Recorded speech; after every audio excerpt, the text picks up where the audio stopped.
तो फ्रेंड्स, जय हिंद। आज के इस वीडियो में हम देखेंगे इंडियन इकोनॉमी के अंतर्गत बजट से संबंधित कुछ ईयर का हम बजट यहाँ पे देखेंगे कि किस वर्ष कैसा बजट रहा। तो हम पहले 2021-22 से देख रहे हैं, फिर 2022-23, 23-24, 25-24, 25-25, 26 इन सब कुछ हम ईयरों का यहाँ पे डिटेल से जानने का प्रयास करेंगे। तो आज के वीडियो में हम सिर्फ 2021-22 का जो भारतीय बजट था, जो केंद्रीय बजट था, उसको हम देखने का यहाँ पे प्रयास करेंगे। तो आप लोग वीडियो में कंटिन्यू एंड तक बने रहिएगा। अगर आपको वीडियो पसंद आती है तो वीडियो को लाइक करेगा, अपने दोस्तों को ज़्यादा से ज़्यादा शेयर करेगा। अगर चैनल पर नए हैं तो सब्सक्राइब करना बिल्कुल ना भूलिएगा। तो चलिए देखते हैं भारत का बजट। तो केंद्रीय वित्त एवं कॉरपोरेट कार्य मंत्री श्रीमती निर्मला सीतारमन ने जो उस टाइम का आज संसद में केंद्रीय बजट 2021-22 पेश किया। 21-22 का तो इसलिए 21-22 की बात हो रही है, जो इस नए दशक का पहला बजट है और अप्रत्याशित कोविड संकट के मद्देनजर एवं डिजिटल बजट भी है। आत्मनिर्भर भारत का विजन प्रस्तुत करते हुए उन्होंने कहा कि यह दरअसल 130 करोड़ भारतीयों के लिए एक स्पष्ट अभिव्यक्ति है, जिन्हें अपनी क्षमता और कौशल पर पूर्ण भरोसा है। उन्होंने कहा कि बजट प्रस्तावों से राष्ट्र पहले किसानों की आय दोगुनी करने, मजबूत अवसंरचना, स्वस्थ भारत, सुशासन, युवाओं के लिए अवसर, सभी के लिए शिक्षा, महिलाओं का सशक्तिकरण, समावेशी विकास इत्यादि का संकल्प मजबूत होगा। इन सब बातों को 2021-22 की जो बजट आया था उसमें सब कहा गया था। इसके अलावा त्वरित कार्यान्वयन के पथ पर 2015 से 16 के वे 13वें वादे, जो 13 वादे थे, वे भी हैं जिन्होंने देश की आज़ादी के 75 वर्ष यानी 2022 के अमृत महोत्सव के दौरान पूरे किए जाने हैं। उन्होंने कहा कि ये भी वादे अभी भी आत्मनिर्भरता के इस विजन के अनुरूप हैं। वर्ष 2021-22 के बजट प्रस्ताव पर इन 6 स्तंभों पर आधारित इसमें स्वास्थ्य एवं खुशहाली होगा, भौतिक एवं वित्तीय पूंजी और अवसंरचना, आकांक्षी भारत के लिए समावेशी विकास, मानव पूंजी को फिर से ऊर्जावान बनाना था, नवाचार और अनुसंधान व विकास, न्यूनतम सरकार और अधिकतम शासन होगा। ये 6 प्रमुख आधार थे। इसमें हम देख लेते हैं स्वास्थ्य एवं खुशहाली के अंतर्गत स्वास्थ्य संबंधी बुनियादी ढांचागत सुविधाओं में निवेश में उल्लेखनीय वृद्धि की गई और वर्ष 2021 के बजट अनुमान में स्वास्थ्य एवं खुशहाली के लिए बजट परिव्यय 2,83,846 करोड़ रुपए का है, जबकि इस साल का बजट अनुमान 94,452 करोड़ रुपए का है, जो 137% की वृद्धि दर्शाता है। वित्त मंत्री ने घोषणा की कि 6 वर्षों में लगभग 64,180 करोड़ रुपए के परिव्यय वाली एक नई केंद्रीय प्रायोजित स्कीम पीएम आत्मनिर्भर स्वस्थ भारत योजना का शुभारंभ किया जाएगा।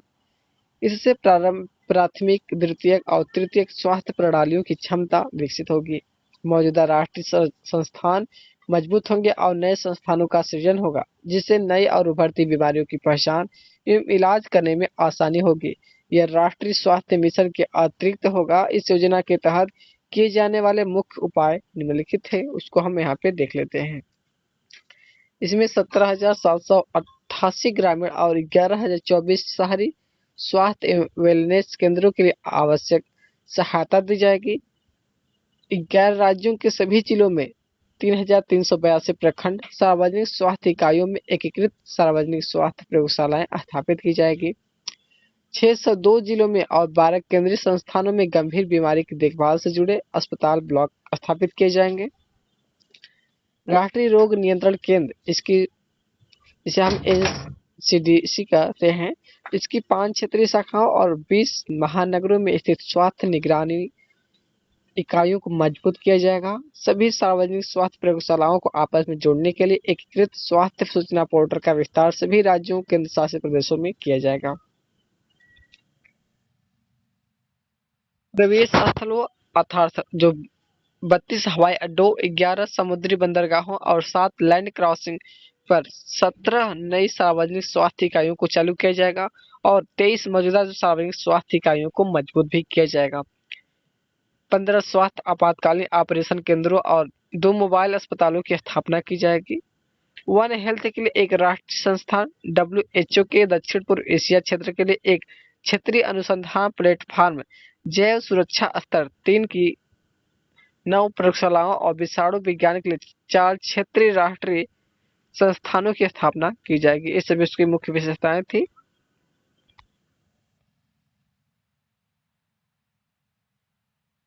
वर्ष 2021-22 के बजट अनुमान में कोविड 19 वैक्सीन के लिए 3500 करोड़ रुपए का प्रावधान किया गया।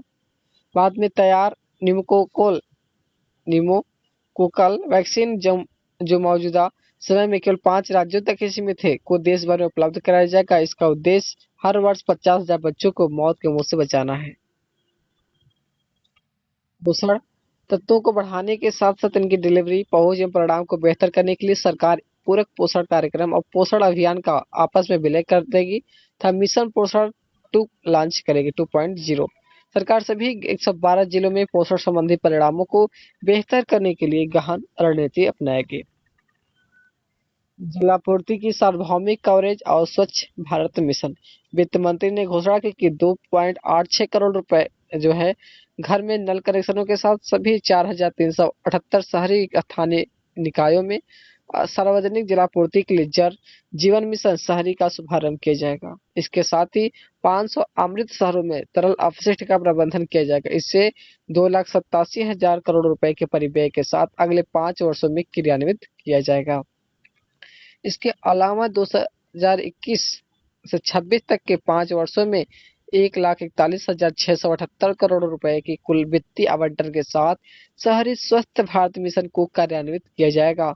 वायु प्रदूषण की गंभीर समस्या से निपटने के लिए सरकार ने इस बजट में 10 लाख से अधिक की आबादी वाले 12 शहरी केंद्रों के लिए 2,217 करोड़ रुपए उपलब्ध कराने का प्रस्ताव किया। पुराने और अनुपयुक्त पाए जाने वाले वाहनों को चरणबद्ध ढंग से हटाने के लिए एक स्वैच्छिक वाहन स्क्रैप नीति की घोषणा की गई। निजी वाहनों के मामलों में 20 साल बाद, वाणिज्यिक वाहनों के मामलों में 15 साल बाद स्वचालित फिटनेस केंद्रों में फिटनेस परीक्षण कराए जाने का प्रस्ताव किया गया। भौतिक या वास्तविक वित्तीय पूंजी एवं अवसंरचना। आत्मनिर्भर भारत उत्पादन से जुड़ी प्रोत्साहन योजना को चलाई जाएगी। तो वित्त मंत्री ने कहा कि भारत को $5 ट्रिलियन की अर्थव्यवस्था बनाने के लिए देश के विनिर्माण क्षेत्र को निरंतर दहाई का अंकों में वृद्धि दर हासिल करनी होगी। हमारी जो विनिर्माण कंपनियों को वैश्विक आपूर्ति श्रृंखलाओं का अभिन्न अंग बनाने, विशिष्ट क्षमता एवं अत्याधुनिक प्रौद्योगिकी हासिल करने की जरूरत है। इन सभी को हासिल करने के उद्देश्य से आत्मनिर्भर भारत के लिए विनिर्माण वैश्विक दिग्गजों को सृजित करने हेतु 13 सेक्टरों में PLI स्कीम की घोषणा की गई। इसके लिए सरकार ने अगले 5 वर्षों में लगभग 1.97 लाख करोड़ रुपए की प्रतिबद्धता व्यक्त की है, जिसकी शुरुआत वित्तीय वर्ष 2021-22 में होगी। इस पहल से महत्वपूर्ण सेक्टरों में व्यापक उत्पादन स्तर हासिल होगा, वैश्विक दिग्गजों का सृजन होगा और देश के युवाओं को रोजगार मिलेगा। उद्योग इसी तरह जो वस्त्र उद्योग को वैश्विक स्तर पर प्रतिस्पर्धी बनाने, बड़े पैमाने पर निवेश करने, आकर्षक करने और रोजगार सृजन को बढ़ावा देने के लिए PLI स्कीम के अलावा मेगा इन्वेस्टमेंट टेक्सटाइल पार्क्स मित्र नामक योजना की शुरुआत की गई। इससे लगाओ और चलाओ सुविधाओं से युक्त विश्व स्तरीय अवसंरचना का निर्माण होगा, जिस निर्यात के क्षेत्र में वैश्विक दिग्गज अस्तित्व में 3 वर्षों में 17 वस्त्र पार्क स्थापित किए जाएंगे। अवसंरचना को देख लेते हैं। तो वित्त मंत्री द्वारा दिसंबर 2019 में घोषित राष्ट्रीय अवसंरचना पाइपलाइन अपनी तरह की पहली और पूरी तरह सरकारी पहल पर आधारित थी। 6,835 परियोजनाओं के साथ NIP की घोषणा की गई। इस परियोजना पाइपलाइन का विस्तार कर दिया गया और अब इसमें 74 परियोजनाएं हैं। कुछ महत्वपूर्ण अवसंरचनाएं मंत्रालयों के अधीन 1.10 लाख करोड़ रुपए की लागत की लगभग 217 परियोजनाएं पूरी की जा चुकी हैं। अवसंरचना का वित्त पोषण। विकास वित्त संस्थान DFI श्रीमती सीतारमण की ने अवसंरचना क्षेत्र पर काफी भरोसा जताते हुए कहा कि अवसंरचना के लिए दीर्घकालीन ऋण वित्त पोषण की आवश्यकता है। दरअसल प्रोफेशनल ढंग से प्रबंधित किए जाने वाले विकास वित्त संस्थान की जरूरत है, जो अवसंरचना या बुनियादी ढांचागत सुविधाओं की वित्त प्रेषण के लिए एक प्रदाता, सुविधाजनक और उत्प्रेरक की भूमिका निभाते हैं। तदनुसार DFI की स्थापना के लिए विधेयक लाया जाएगा। विकास वित्त संस्थान से लाभ उठाने के लिए केंद्रीय बजट में 20,000 करोड़ रुपए की राशि का प्रावधान किया गया। इससे डीएफआई के लिए 3 वर्षों में कम से कम 5 लाख रुपए का कर्ज पोर्टफोलियो सुनिश्चित करने की महत्वाकांक्षा है। परिसंपत्तियों का मुद्रीकरण। पहले से ही परिचालन में लाई जा रही सार्वजनिक अवसंरचना परिसंपत्ति का मुद्रीकरण नई अवसंरचना के निर्माण के लिए एक अत्यंत महत्वपूर्ण वित्त पोषण विकल्प है। संभावित संभावित मौजूदा अवसंरचना परिसंपत्तियों की एक राष्ट्रीय मुद्रीकरण पाइपलाइन लॉन्च की जाएगी। इस दिशा में हो रही प्रगति पर करीबी नजर रखने और निवेशकों को इसे अवगत कराने के लिए एक परिसंपत्ति मुद्रीकरण डैशबोर्ड भी बनाया जाएगा। मुद्रीकरण की दिशा में कुछ महत्वपूर्ण उपायों का उल्लेख नीचे किया गया है, जो इस प्रकार है। तो भारतीय राष्ट्रीय राजमार्ग प्राधिकरण और पीजीसीआईएल ने एक इन्विट को प्रायोजित किया, जो विदेशी एवं घरेलू संस्थागत निवेशकों को आकर्षित करेंगे। 5,000 करोड़ रुपए के अनुमानित उद्यम मूल्य वाली 5 चालू सड़कों में को एनएचएआई इन्विट को हस्तांतरित किया जा रहा है। इसी तरह 7,000 करोड़ रुपए मूल्य की पारेषण परिसंपत्तियों को पीजीसीआईएल इन्विट को हस्तांतरित किया जाएगा। दूसरा पॉइंट इसमें है, रेलवे समर्पित फ्रेट कॉरिडोर का इस्तेमाल शुरू करने के बाद परिचालन एवं रखरखाव के लिए इसकी परिसंपत्तियों का मुद्रीकरण करेगी। परिचालन एवं प्रबंध समिति रियायत के लिए हवाई अड्डों के अगले समूह का मुद्रीकरण किया जाएगा। परिसंपत्ति मुद्रीकरण कार्यक्रम के तहत अमल में लाई जाने वाली अन्य प्रमुख अवसंरचना परिसंपत्तियां ये है कि एनएचएआई द्वारा चालू की जा रही, चूंकि जो टोल रोड है, पीजीसीआईएल की पारेषण परिसंपत्तियां, गेल, आईओसीएल एच एवं एचपीसीएल की तेल व गैस पाइपलाइनें, टीयर 2 एवं टीयर 3 शहरों में स्थित एएआई के हवाई अड्डे, एयर इंडिया के जो हवाई अड्डे हैं,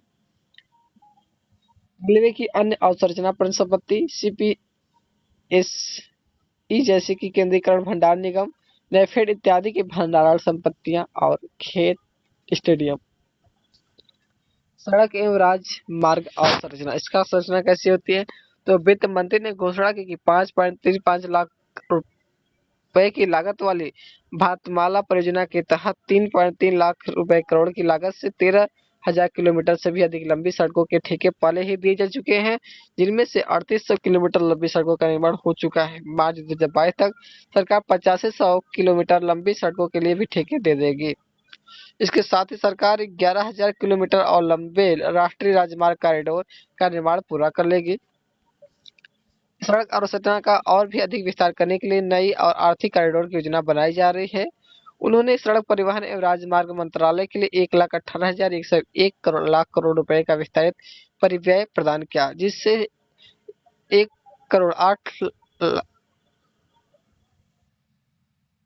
1,08,230 करोड़ रुपए से संबंधित पूंजी के लिए है, जो अब तक का सर्वाधिक है। रेलवे अवसंरचना। भारतीय रेलवे ने भारत के लिए एक राष्ट्रीय रेल योजना 2023 तक तैयार की है। इस योजना को वर्ष 2023 तक भविष्य के लिए तैयार रेलवे तंत्र सृजित करना है, हमारे उद्योगों के लिए परिवहन लागत को कम करना, मेक इन इंडिया को समर्थ बनाने के लिए हमारी रणनीति का मुख्य बिंदु भी है।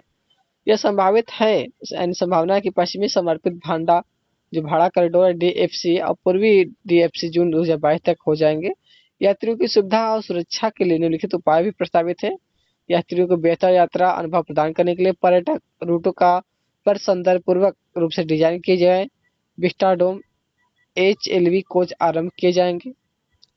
पिछले कुछ वर्षों में किए गए सुरक्षा उपायों के अच्छे परिणाम प्राप्त हुए। इस प्रयास को और सुदृढ़ करने के लिए भारतीय रेलवे के उच्च घनत्व नेटवर्क और उच्च उपयोग किए गए नेटवर्क रूटों को स्वदेश में विकसित स्वचालित ट्रेन संरक्षण प्रणाली प्रदान की जाएगी, जो मानवीय त्रुटि के कारण होने वाले ट्रेन टकराने की समस्या को समाप्त कर देगी। बजट में रेलवे के लिए 1,10,055 करोड़ रुपए की रिकॉर्ड राशि प्रदान की गई, जिसमें से 1,07,100 करोड़ रुपए पूंजीगत व्यय के लिए है। शहरी अवसंरचना। सरकार मेट्रो रेल नेटवर्क के साथ साथ सिटी बस सेवा के भी विस्तार के जरिए शहरी क्षेत्रों में सार्वजनिक परिवहन की हिस्सेदारी को बढ़ाने के लिए भरसक प्रयास करेगी। सार्वजनिक बस परिवहन सेवाओं के विस्तार में आवश्यक सहयोग देने के लिए 18,000 करोड़ रुपए की लागत से एक नई योजना शुरू की जाएगी। कुल 702 किलोमीटर लंबी मेट्रो परिचालन में है और 27 शहरों में 1,016 किलोमीटर मेट्रो व आरआरटीएस निर्माणाधीन है। टीयर टू शहरों और टीयर वन शहरों के आसपास के इलाकों में कम लागत में समान अनुभव, सुविधा और सुरक्षा से युक्त मेट्रो रेल प्रणालियां उपलब्ध कराने के लिए दो नई तकनीक मेट्रो लाइट और मेट्रोनियो लागू किए जाएंगे। विद्युत अवसंरचना। पिछले 6 साल में अतिरिक्त 139 गीगावाट स्थापित क्षमता के साथ बिजली क्षेत्र में कई सुधार हुए हैं और उपलब्धियां हासिल हुई। इसके साथ ही 2.8 करोड़ घरों को कनेक्शन दिए जाने के अलावा 1.41 लाख सर्किट किलोमीटर पारेषण लाइन बिछाई गई है। वितरण कंपनियों की व्यवहार्यता को लेकर गंभीर चिंता प्रकट करते हुए वित्त मंत्री ने 5 वर्ष में 3,05,984 करोड़ रुपए के परिव्यय के साथ सुधारों पर आधारित और प्रदर्शन से संबंधित विद्युत वितरण क्षेत्र परियोजना पेश करने का प्रस्ताव किया है। योजना के तहत बिजली वितरण कंपनियों को वित्तीय स्थिति में सुधार के लिए जरूरी प्रीपेड स्मार्ट मीटरिंग फीडर से अलग करने प्रणालियों में सुधार सहित अवसंरचना निर्माण के लिए सहायता उपलब्ध कराई जाएगी। बंदरगाह नौवहन जलमार्ग। बड़े बंदरगाह अपने दम पर अपनी परिचालन सेवाओं के प्रबंधन से एक ऐसा मॉडल बनाने की कदम बढ़ाएंगे जहां एक निजी साझेदार उनकी तरफ से इसका प्रबंधन करेगा। इस उद्देश्य से बजट में वित्तीय वर्ष 2021-22 में निजी सार्वजनिक साझेदार मॉडल पर बड़े बंदरगाहों 2,000 करोड़ रुपए से ज्यादा धनराशि का प्रस्ताव किया जाएगा यानी किया गया। बाद में वाणिज्यिक जहाजों की आवाजाही को प्रोत्साहन देने के लिए एक योजना का शुभारंभ भी किया गया जिसके तहत मंत्रालयों और सीपीएससी द्वारा जारी वैश्विक निविदाओं में भारतीय नौवहन कंपनियों को सब्सिडी के माध्यम से समर्थन उपलब्ध कराया जाएगा। इसके लिए 5 वर्ष के दौरान 1,624 करोड़ रुपए की धनराशि उपलब्ध कराई जाएगी। इस पहल से वैश्विक नौवहन में भारतीय कंपनियों की हिस्सेदारी बढ़ाने के अलावा भारतीय नाविक को प्रशिक्षण और रोजगार के अवसर उपलब्ध कराए जाएंगे। पेट्रोलियम और प्राकृतिक गैस। श्रीमती सीतारमन ने कहा कि सरकार ने कोविड-19 लॉकडाउन अवधि के दौरान देश भर में ईंधन की निर्बाध आपूर्ति जारी रखी। इस क्षेत्र की अहमियत को ध्यान में रखते हुए निम्नलिखित प्रमुख पहलों की घोषणा की गई जिसमें उज्ज्वला योजना का लाभ 8 करोड़ परिवारों को पहले ही मिल चुका है। अब 1 करोड़ अतिरिक्त लाभार्थियों को इसका विस्तार किया जाएगा। दूसरा था अगले 3 वर्षों में शहरी गैस वितरण नेटवर्क में 100 अतिरिक्त शहरों को जोड़ा जाएगा। जम्मू और कश्मीर संघ शासित क्षेत्रों में एक गैस पाइपलाइन परियोजना शुरू की जाएगी। गैस गैर भेदभावपूर्ण मुक्त पहुंच के आधार पर सभी प्राकृतिक गैस पाइपलाइनों में सामान्य वाहक क्षमता की बुकिंग की सुविधा और समन्वय के लिए एक स्वतंत्र गैस वाहक प्रणाली परिचालन की स्थापना की जाएगी। पूंजी। वित्त मंत्री ने सेबी अधिनियम 1992, डिपॉजिटरी अधिनियम 1996, प्रतिभूति अनुबंध अधिनियम 1956 और सरकारी प्रतिभूति अधिनियम 2007 के प्रावधानों को एकल प्रतिभूति बाजार संहिता में समेकित करने का प्रस्ताव किया। सरकार जीआईएफटी आईएफएससी में एक विश्व स्तरीय फिटनेक हब के विकास को समर्थन देगी। बीमा क्षेत्र में एफडीआई में बढ़ोतरी। निर्मला सीतारमन ने बीमा क्षेत्र में स्वीकार्य एफडीआई सीमा 49% से बढ़ाकर 74% करने और आवश्यक सुरक्षा के साथ विदेशी स्वामित्व एवं नियंत्रण की अनुमति देने के लिए बीमा अधिनियम 1938 में संशोधन का प्रस्ताव किया। नई संरचना के तहत बोर्ड में कम से कम 50% निदेशक स्वतंत्र निदेशक होते हुए ज्यादातर निदेशक और प्रबंधन से जुड़े महत्वपूर्ण व्यक्ति भारतीय ही होंगे एवं मुनाफे के एक निश्चित हिस्से को समान आरक्षित निधि के रूप में बरकरार रखा जाएगा। यह बीमा क्षेत्र में एफडीआई की बढ़ोतरी हो गई। अब विनिवेश और रणनीतिक बिक्री को देख लेते हैं। कोविड-19 के बावजूद सरकार ने रणनीतिक विनिवेश पर काम जारी रखा। वित्त मंत्री ने कहा कि वित्त वर्ष 21-22 में BPCL, Air India, Shipping Corporation of India, Container Corporation of India, IDBI Bank, BML, Pawan Hans और नीलांचल इस्पात निगम लिमिटेड से सार्वजनिक क्षेत्र में के कई उद्यम का विनिवेश पूरा कर लिया जाएगा। सरकार का आईडीबीआई बैंक के अलावा सार्वजनिक क्षेत्र के 2 अन्य बैंकों और एक साधारण बीमा कंपनी का निजीकरण भी वर्ष 2021-22 में पूरा करने का प्रस्ताव है। सरकार 21-22 में जीवन बीमा निगम का आईपीओ भी लाएगी, जिसके लिए आवश्यक संशोधन इसी सत्र में लाया जाएगा। एक बेहद अहम घोषणा में वित्त मंत्री ने कहा कि आत्मनिर्भर भारत पैकेज में उन्होंने सार्वजनिक क्षेत्र के उपक्रमों के रणनीतिक विनिवेश पर एक नीति लाने की घोषणा की थी। उन्होंने कहा कि सरकार ने ऐसे संबंधित नीति को स्वीकृति दे दी है। नीति संबंधित सभी गैर राजनीतिक और रणनीतिक क्षेत्रों के में विनिवेश के लिए एक स्पष्ट रूपरेखा उपलब्ध कराती है। सरकार ने ऐसे 4 क्षेत्र चुने जो रणनीतिक और जहां सीपीएससी में न्यूनतम हिस्सेदारी बरकरार रखी जाएगी, बाकी का जो निजीकरण कर दिया जाएगा। गैर राजनीतिक क्षेत्रों में सीपीएससी का निजीकरण किया जाएगा, अन्यथा इन्हें बंद कर दिया जाएगा। उन्होंने कहा कि विनिवेश नीति को गति देने के लिए नीति आयोग ऐसी केंद्रीय सार्वजनिक कंपनियों को सूची तैयार करेगा जिसका रणनीतिक विनिवेश किया जाएगा। सरकार ने बजट अनुमान 2020-21 विनिवेश में 1,75,000 करोड़ रुपए के मिलने की उम्मीद जताई थी 2020-21 में। आकांक्षा भारत के लिए समावेशी विकास।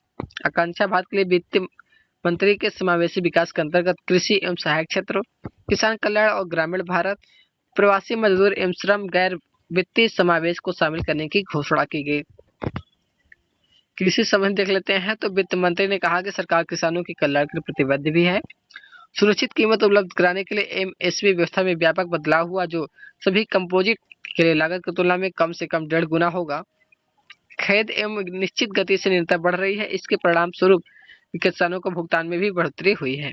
गेहूं के मामले में 2013-14 में गेहूं किसानों को कुल 33,874 करोड़ रुपए का भुगतान किया गया। वर्ष 2019-20 में 62,802 करोड़ रुपए का भुगतान। 2020-21 में इसमें और सुधार हुआ था, किसानों को 75,060 करोड़ रुपए का भुगतान किया गया। इससे लाभान्वित होने वाले गेहूं किसानों की संख्या 2020-21 में बढ़कर 43.36 लाख हो गई, जो 19-20 में 35.57 लाख थे। धान के लिए 2013-14 में 63,928 करोड़ रुपए भुगतान हुआ। वहीं 19-20 की बात करें तो 1,41,930 करोड़ रुपए। 20-21 में अब बढ़कर 1,72,752 करोड़ रुपए हो गई। इससे लाभान्वित होने वाले किसानों की संख्या जो है 20-21 में बढ़कर 1.54 करोड़ लाख रुपए हो गई, जो कि 19-20 में 1.24 ही थी। इसी तरह दालों के मामले में 2013 में 236 करोड़ रुपए की धनराशि भुगतान होती है। 2019-20 में 8,285 करोड़ रुपए।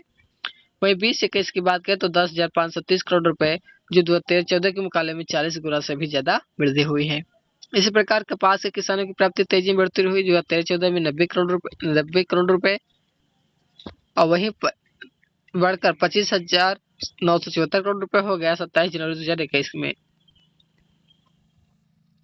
साल की शुरुआत में माननीय प्रधानमंत्री ने स्वामित्व योजना की पेशकश की थी। इसके अंतर्गत गांव में संपत्ति के मालिकों को बड़ी संख्या में अधिकार दिए जाएंगे। अभी तक 1,241 गांवों को लगभग 1.8 लाख संपत्ति मालिकों को कार्ड उपलब्ध कराए दिए गए हैं। वित्त मंत्री ने वित्त वर्ष 21-22 के दौरान इसके दायरे में सभी राज्यों और संघ शासित क्षेत्रों को शामिल किए जाने का प्रस्ताव किया है।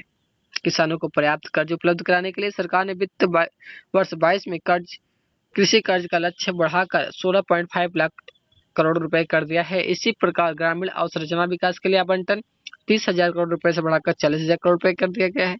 नाबार्ड के अंतर्गत 5,000 करोड़ रुपए के कोष के साथ बनाए सूक्ष्म सिंचाई कोष को दोगुना कर दिया गया है।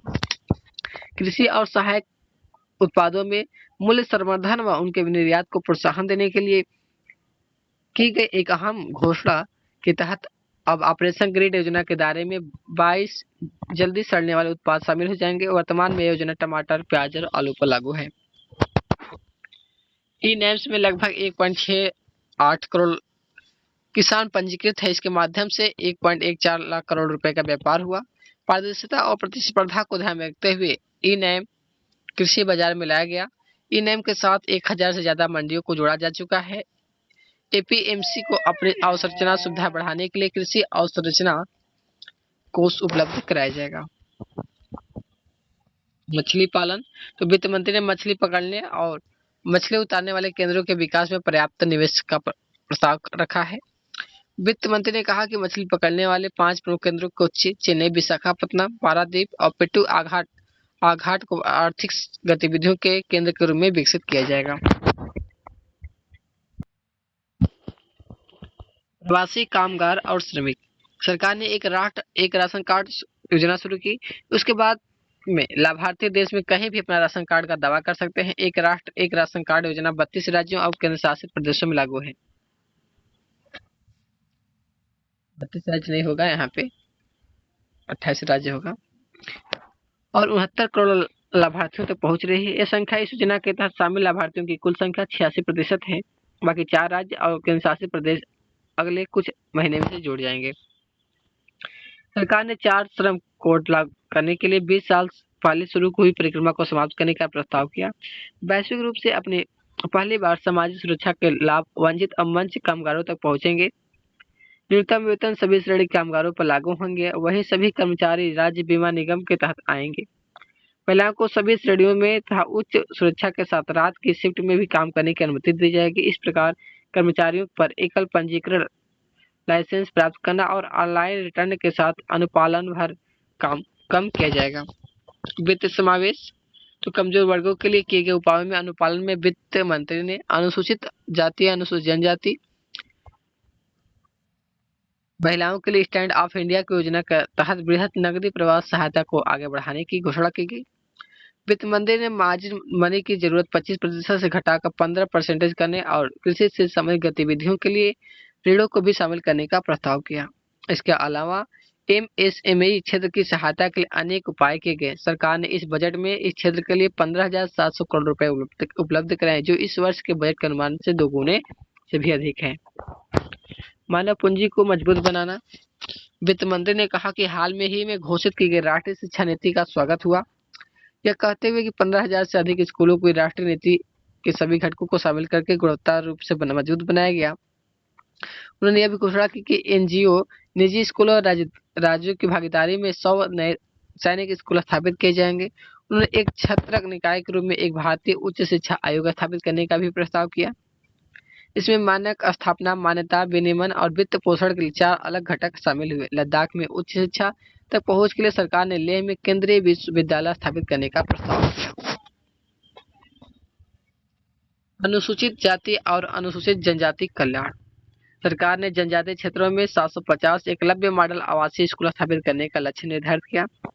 ऐसे प्रत्येक स्कूल की लागत 20 करोड़ से बढ़ाकर 38 करोड़ तथा पहाड़ी और कठिन क्षेत्रों में 48,000 करोड़ से बढ़ाकर 48 करोड़ रुपए से का भी प्रस्ताव किया गया। इसी प्रकार अनुसूचित जनजातियों के कल्याण के लिए पोस्ट मैट्रिक छात्रवृत्ति के लिए केंद्रीय सहायता बढ़ाई गई और 2025-26 तक 6 वर्षों के लिए कुल 35,219 करोड़ रुपए का आवंटन किया गया। इससे अनुसूचित जाति के 4 करोड़ छात्रों को लाभ मिला। कौशल से संबंधित करते हैं। संयुक्त अरब अमीरात के साथ भागीदारी में कौशल योग्यता आकलन और प्रमाणीकरण के साथ साथ प्रमाणीकृत कर्मियों की तैनाती के लिए निर्धारण के लिए एक पहल प्रक्रिया अधीन है। जापानी औद्योगिक और व्यवसायिक कौशल, तकनीक और विज्ञान के हस्तांतरण में सहायता के लिए जापान और भारत में एक सहयोगात्मक ट्रेनिंग प्रोग्राम TITP भी चल रही है। वित्त मंत्री ने कहा कि अधिक से अधिक देशों के साथ भी ऐसी पहल की जाएगी। नवाचार, अनुसंधान एवं विकास। वित्त मंत्री ने कहा कि जुलाई 2019 में अपने बजट भाषण में उन्होंने राष्ट्रीय अनुसंधान प्रतिष्ठान की घोषणा की थी। उन्होंने कहा कि 5 वर्षों के लिए NRF का परिव्यय 50,000 करोड़ रुपए होगा। इससे पहले पहचान किए गए राष्ट्रीय प्राथमिकता की जरूरत वाले क्षेत्रों पर ध्यान देते हुए देश में समग्र अनुसंधान इकोसिस्टम को मजबूत बनाना सुनिश्चित होगा। सरकार एक नई पहल राष्ट्रीय भाषा अनुवाद मिशन की शुरुआत करेगी। इससे प्रमुख भारतीय भाषाओं में उपलब्ध कराई गई शासन एवं नीति संबंधी ज्ञान रूपी दौलत इंटरनेट पर उपलब्ध होगी।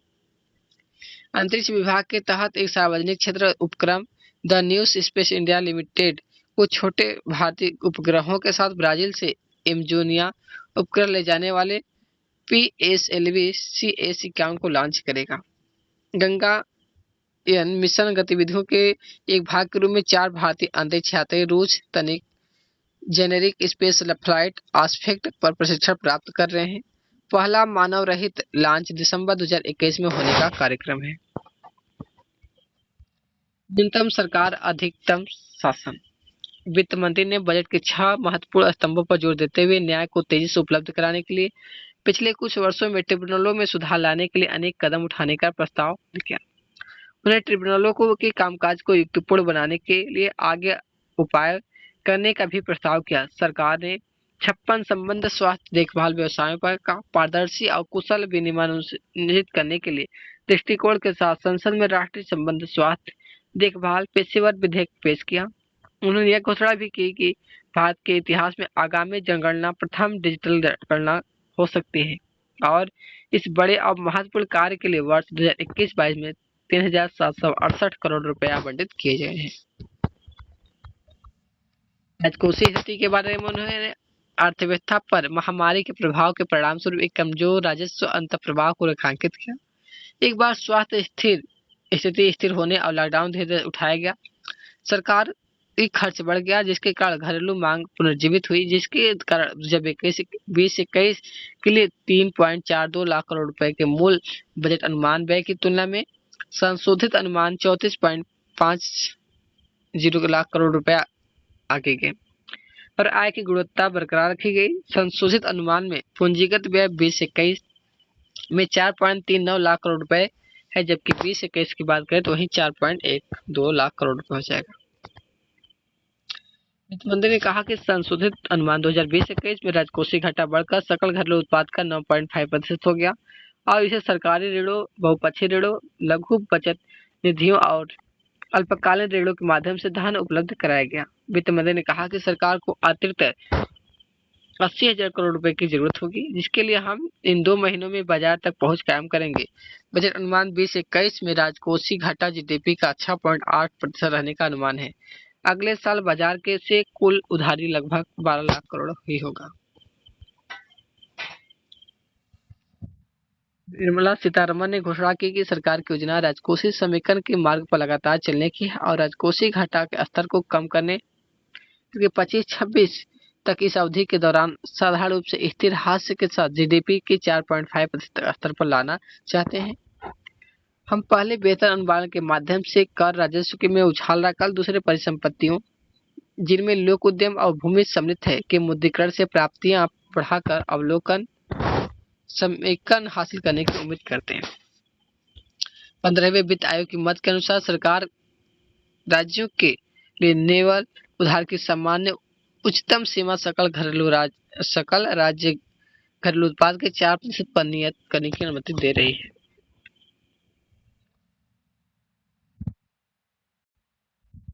एफआरबीएम अधिनियम अधिदेशित करता है कि जीडीपी के 3% के बराबर राजकोषीय घाटा 31 मार्च 2020 तक हासिल किया जाए। इस वर्ष की अभूतपूर्व एवं अप्रत्याशित परिस्थितियों में यह जरूरी बना दिया है कि एफआरबीएम अधिनियम की धारा 4 क्लॉज 5 और 7 क्लॉज 3B के अंतर्गत विचलन कथन प्रस्तुत किया जाएगा, जिसे मैं एफआरबीएम दस्तावेज के भाग के रूप में सभा के पटल पर रख रही हूँ।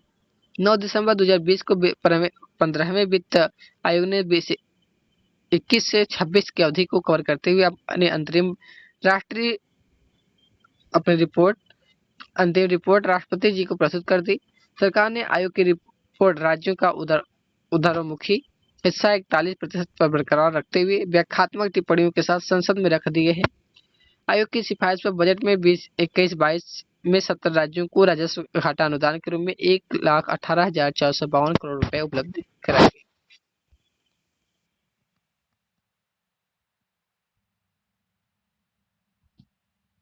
बजट भाषण के भाग 2 में केंद्रीय मंत्री सीतारमण ने कर प्रशासन को सरल बनाने, याचिका प्रबंधन और प्रत्यक्ष कर प्रशासन की जटिलताओं को आसान बनाने का प्रयास किया। अप्रत्यक्ष प्रस्ताव प्रक्रिया को युक्तिसंगत बनाने और जटिलताओं को आसान बनाने के साथ साथ सीमा शुल्क को तर्कसंगत बनाने पर ध्यान केंद्रित करता है। प्रत्यक्ष कर प्रस्ताव वित्त मंत्री ने आयकर रिटर्न को भरने में वरिष्ठ नागरिकों को राहत देते हुए आयकर प्रक्रियाओं के समय सीमा में कमी, विवाद समाधान समिति के गठन की घोषणा की। फैसला आईटीएटी, एनआरआई को छूट, लेखा परीक्षा की छूट, सीमा में वृद्धि और लाभांश आय के लिए भी राहत प्रदान की।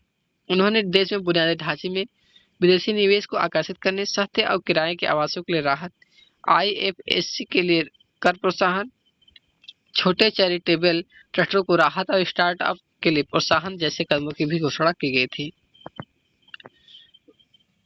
श्रीमती निर्मला सीतारमण ने अपने बजट भाषण में कहा कि महामारी के बाद दुनिया एक नए रूप में उभरती हुई नजर आती है और भारत इसमें एक अग्रणी भूमिका निभाएगा। उन्होंने कहा कि एक प्रदेश में हमारी कर प्रणाली को पारदर्शी कुशल होना होगा और देश में निवेश और रोजगार को प्रोत्साहन देना ही चाहिए। मंत्री महोदया ने कहा कि इसके साथ साथ इसे हमारे करदाताओं पर न्यूनतम बोझ डालना चाहिए। उन्होंने कहा कि कॉरपोरेट दर में कमी, लाभांश वितरण कर की समाप्ति और छोटे करदाताओं के लिए छूट में वृद्धि सहित करदाताओं और अर्थव्यवस्था के लिए लाभ के लिए सरकार द्वारा सुधारों की एक श्रृंखला प्रस्तुत की गई। वित्त मंत्री ने कहा कि वर्ष 2020 में आयकर दाखिल करने वालों की संख्या 6.48 करोड़ रही, जबकि 2014 में यह संख्या 3.31 करोड़। बजट में 75 वर्ष की आयु और उससे अधिक के वरिष्ठ नागरिकों को ज्यादा राहत प्रदान की गई। ऐसे वरिष्ठ नागरिक जिन्हें पेंशन, ब्याज सहित आय प्राप्त होती है, उन्हें आयकर दाखिल करने से राहत प्रदान की गई। उन्होंने भुगतान करने वाले बैंक उनकी आय से आवश्यक कर कटौती करके राशि अंतरित कर देगा। स्वदेश लौटने वाले अप्रवासी भारतीयों के लिए आयकर से जुड़े कठिन प्रावधानों को सुलभ बनाने और विदेश से उनकी सेवानिवृत्ति के बाद भारत लौटने पर आय से संबंधित मुद्दों को आसानी से सुलझाने के लिए सरल नियमों का प्रावधान किया गया। इसके अनुसार टीडीएस मुक्त लाभांश भुगतान आरईआईटी आईएनवीआईटी को करने का प्रस्ताव किया गया। विदेशी पोर्टफोलियो वाले निवेशकों के लिए बजट में कम संधि दर पर लाभांश आय में कर कटौती का प्रस्ताव किया गया। बजट में यह भी प्रावधान है कि लाभांश आय पर अग्रिम कर की देयता लाभांश का भुगतान या उसकी घोषणा के बाद ही उत्पन्न होगी। वित्त मंत्री ने कहा कि यह कदम इसलिए उठाया गया क्योंकि शेयरधारकों द्वारा अग्रिम कर भुगतान करने के लिए लाभांश आय की सही गणना नहीं की जा सकती। वित्त मंत्री ने घोषणा की कि सस्ते घर खरीदने के लिए मिलने वाले ऋण के ब्याज में 1.5 लाख रुपए तक की छूट का प्रावधान 31 मार्च 2022 तक बढ़ा दिया जाएगा। सरकार द्वारा लोगों को सस्ते घर उपलब्ध कराने के लिए विशेष जोर दिया गया। उन्होंने सस्ते दर पर घर की योजना के तहत कर छूट का दावा करने के लिए पात्रता की समय सीमा 1 वर्ष और बढ़ाकर 31 मार्च 2022 तक बढ़ा दी गई। प्रवासी मजदूरों के लिए किराए के सस्ते मकान उपलब्ध कराने के प्रावधानों में वित्त मंत्री ने सस्ते किराए वाली आवासीय परियोजनाओं के एक कर राहत की नई घोषणा की। देश में स्टार्टअप को बढ़ावा देने के लिए लाभ पहुंचाने के लिए श्रीमती सीतारमण ने स्टार्टअप्स के लिए कर छूट का दावा करने की समय सीमा 1 वर्ष और 31 मार्च 2022 तक बढ़ा दी।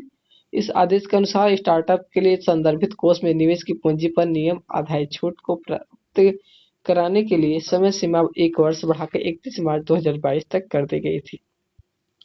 वित्त मंत्री ने कहा कि विभिन्न कल्याण निधियों में नियोक्ताओं का अंशदान जमा करने में कुछ देरी के कारण कर्मचारियों को ब्याज आय की अस्थायी हानि होती है। नियोक्ता द्वारा इन निधियों में कर्मचारियों का अंशदान समय पर जमा करने के लिए वित्त मंत्री ने घोषणा की कि कर्मचारियों का अंशदान देरी से जमा करने के बारे में नियोक्ता को कभी भी कटौती की अनुमति नहीं दी जाएगी। इस वर्ष का बजट अनुपालन कर भार कम करने के लिए आयकर कार्यवाही मौजूदा 6 साल से 3 साल तक करने के लिए समय सीमा में कटौती का प्रावधान करता है। कर प्रवंचना की गंभीर मामलों में जहां 1 वर्ष में 50 लाख या उससे अधिक की आय को छुपाने को सबूत मिलते हैं, ऐसे मामलों में संबंधित आंकड़ों को 10 वर्ष तक दोबारा खोला जा रहा है, लेकिन इसके लिए प्रधान मुख्य आयुक्त का अनुमोदन प्राप्त करना आवश्यक है। प्रावधान प्रणाली में वाद कम करने के लिए सरकार द्वारा किए गए संकल्प का उल्लेख करते हुए श्रीमती सीतारमण, जो वित्त मंत्री थे, ने कहा कि सरकार द्वारा घोषित प्रत्यक्ष कर विवादों से विश्वास योजना को अच्छी तरह अपनाया गया। 30 जनवरी 2021 तक 1,10,000 से अधिक करदाताओं ने इस योजना के तहत 5,000 करोड़ रुपए और 85,000 करोड़ रुपए से अधिक की कर विवाद को निपटाने का विकल्प चुना। छोटे करदाताओं के वाद अब कम करने के लिए श्रीमती सीतारमण ने एक विवाद समाधान समिति स्थापित करने का प्रस्ताव भी किया। इसके अनुसार 50 लाख तक के योग्य कर आय और 10 लाख रुपए तक के विवादग्रस्त आय के साथ कोई भी व्यक्ति इस समिति में पहुंचने के लिए हकदार है। और उसे दक्षता, पारदर्शिता और जवाबदेही सुनिश्चित करने के लिए समिति के सामने उपस्थित नहीं होना पड़ेगा। वित्त मंत्री ने राष्ट्रीय फेसलेस आयकर अपील ट्रिब्यूनल केंद्र स्थापित करने की घोषणा की।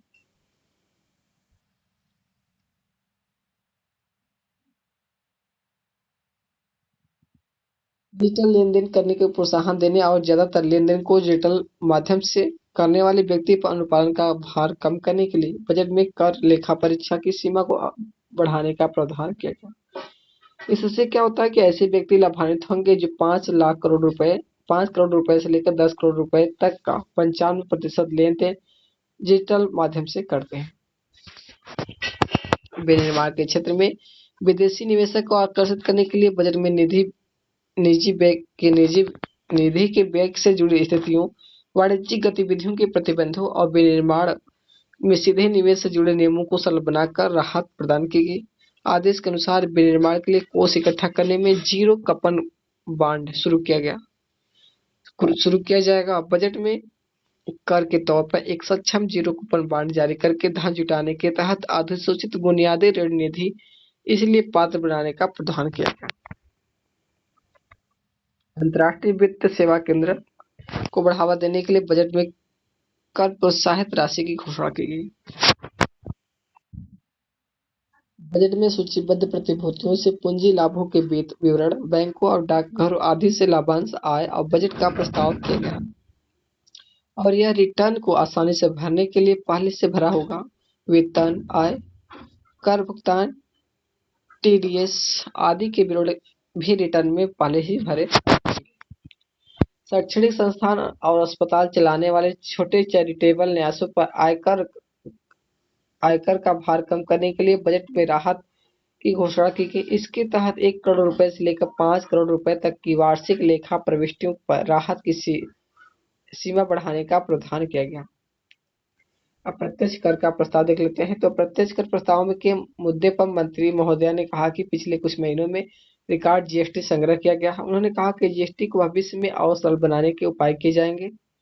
जीएसटी प्रणाली की क्षमता में वृद्धि दी गई है। विशेष अभियान चलाकर कर वंचित और जाली बिल निम्रताओं की पहचान करने के लिए गहन विश्लेषण और कृत्रिम आसूचना का भी उपयोग किया गया है। वित्त मंत्री ने सदन को आश्वस्त करते हुए कहा कि जीएसटी को और सुचारू बनाने, प्रतिलोमी शुल्क संरचना जैसी विसंगतियों को दूर करने के लिए सभी संभव उपाय किए जाएंगे।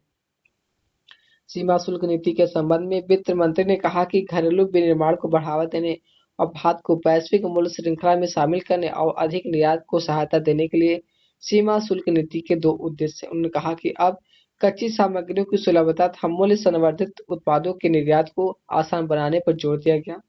इस संदर्भ में उन्होंने इस वर्ष 400 से अधिक पुराने रियायतों की समीक्षा करने का प्रस्ताव दिया। उन्होंने कहा कि इस पर सरकार व्यापक रूप से परामर्श करेगी। 1 अक्टूबर 2021 से विकृत से मुक्त संशोधित सीमा शुल्क स्थापित किए जाएंगे। उन्होंने प्रस्ताव दिया कि अब से सीमा शुल्क में कोई नई रियायत इसके जारी होने की तिथि से 2 वर्षों के बाद 21 मार्च तक वैध होगी। वित्त मंत्री ने बृहत्तर घरेलू मूल्यवर्धकों के लिए चार्जर के कलपुर्जों और मोबाइल के सब पार्ट्स में कुछ रियायतें वापस लेने की घोषणा की। उन्होंने कहा कि मोबाइल के कलपुर्जे 0 दर से लेकर 2.5% तक की दर में परिवर्तित होंगे। उन्होंने गैर मिश्र धातु और स्टेनलेस स्टील के अर्ध एक समान और लंबे उत्पादों पर सीमा शुल्क एक समान रूप से 7.5% करने की घोषणा की गई। कच्चे माल के आवकों से मनुष्य निर्मित टेक्सटाइल पर युक्तिसंगत शुल्क की आवश्यकता पर जोर देते हुए वित्त मंत्री ने नायलॉन श्रृंखला को पॉलिएस्टर और मानव निर्मित अन्य रेशों के बराबर लाने के साथ caprolactam, nylon chips, nylon fibre तथा धागे पर बीसीडी कर दरों को एक समान रूप से घटाकर 5% करने की घोषणा की गई। मंत्री महोदय ने कहा कि इससे क्या होता है, टेक्सटाइल उद्योग, एमएसएमई तथा निर्यात में सहायता मिलेगी। उन्होंने रसायनों पर सीमा शुल्क दरों को अंशशोधित करने की घोषणा की ताकि घरेलू मूल्यवर्धकों को प्रोत्साहन मिले और प्रतिलोमों को हटाया जा सके। वित्त मंत्री ने कहा कि घरेलू क्षमता को बढ़ाने के लिए सोलर सेल और सोलर पैनलों के लिए चरणबद्ध तरीके से विनिर्माण योजना को अधिसूचित किया जाएगा। उन्होंने घरेलू उत्पाद को प्रोत्साहन देने के लिए सोलर इन्वर्टरों पर शुल्क को 5% से बढ़ाकर 20% करने और सोलर लालटेन पर 5% से बढ़ाकर 15% करने का प्रस्ताव दिया गया। वित्त मंत्री ने अपने बजट भाषण में कहा कि देश में भारी पूंजीगत उपस्कर का घरेलू रूप से विनिर्माण करने की अपार संभावना है और इस संबंध में दर संरचना की यथासमय विस्तार में से समीक्षा की जाएगी। हालांकि उन्होंने टनल बोरिंग मशीन और कुछ ऑटो पार्ट्स सहित कुछ सामानों पर शीघ्रता से शुल्क दरों में संशोधन की घोषणा की। बजट में एमएसएमई को लाभ देने के लिए कुछ बदलावों का भी प्रस्ताव किया गया, जिनमें स्टील क्रू और प्लास्टिक फिल्टर वेब पर शुल्क को 10% से बढ़ाकर 15% करने का प्रस्ताव किया। इसके अलावा परिधान, चमड़ा और हस्तशिल्प के निर्यातकों को प्रोत्साहन देने के लिए शुल्क मुल्क वस्तुओं के निर्यात पर छूट को युक्तिसंगत बनाया जाएगा।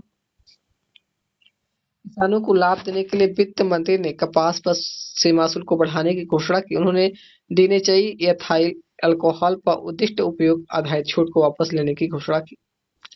वित्त मंत्री ने छोटे सामानों पर कृषि बुनियादी ढांचे और विकास शुल्क का भी प्रस्ताव दिया।